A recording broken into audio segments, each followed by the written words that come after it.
Alors, étudiants, je vais vous enseigner aujourd'hui. J'avais donné une tâche à l'un des étudiants pratiquants en clinique d'étudier 5 remèdes pour l'eczéma. Mais l'étudiant avait étudié pour le graphite et l'anticroissance. Dis-moi, que dis-tu du graphite? Peau sèche et sécheresse de la peau, et démangeaisons, pire démangeaisons, et dans cela... Alors, voyez ce que je veux vous dire, d'accord? Donc, comment gagner? Quoi étudier? Supposons que vous lisiez des livres sur le graphite.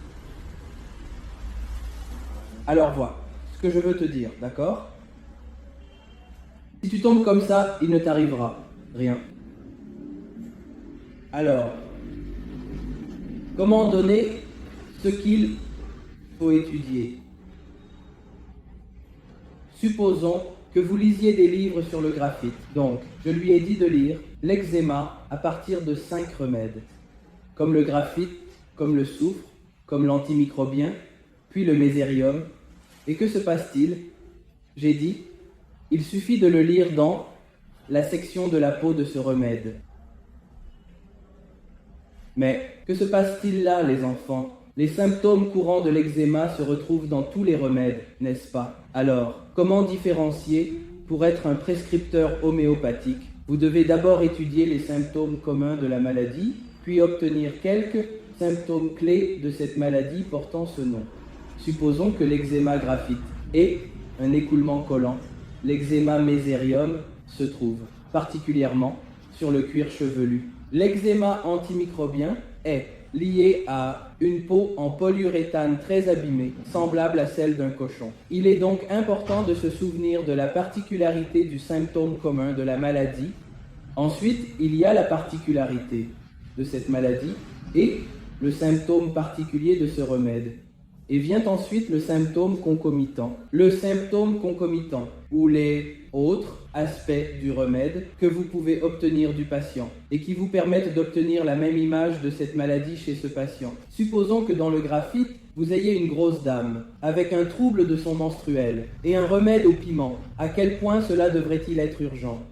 Doux n'est pas doux. Alors vous pouvez penser au graphite. Et puis vous pensez à avoir de nombreuses plaintes gastriques et une très mauvaise habileté. Vous pouvez penser à chasser de la nourriture. De plus, beaucoup de conceptions de marinade, donc vous avez des généralisations où les généralisations ne vous trompent pas. Et vous devez saisir cette généralité. En même temps, vous devez identifier les symptômes courants, les symptômes spécifiques de cette maladie et du patient, puis utilisez-les pour votre totalité et votre analyse. Ainsi, de cette manière, vous devez étudier le remède pour cette maladie.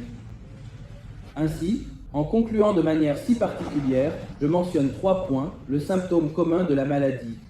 Ensuite, le symptôme caractéristique de cette maladie et de cet événement. Pour l'eczéma, quel est le symptôme caractéristique du graphite?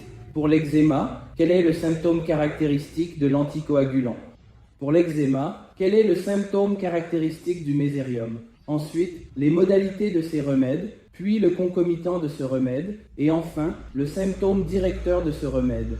Lorsque vous avez toute cette image, alors seulement vous pourrez prescrire le remède, particulièrement pour ces maladies. D'accord. Alors apprenons autre chose demain. Merci.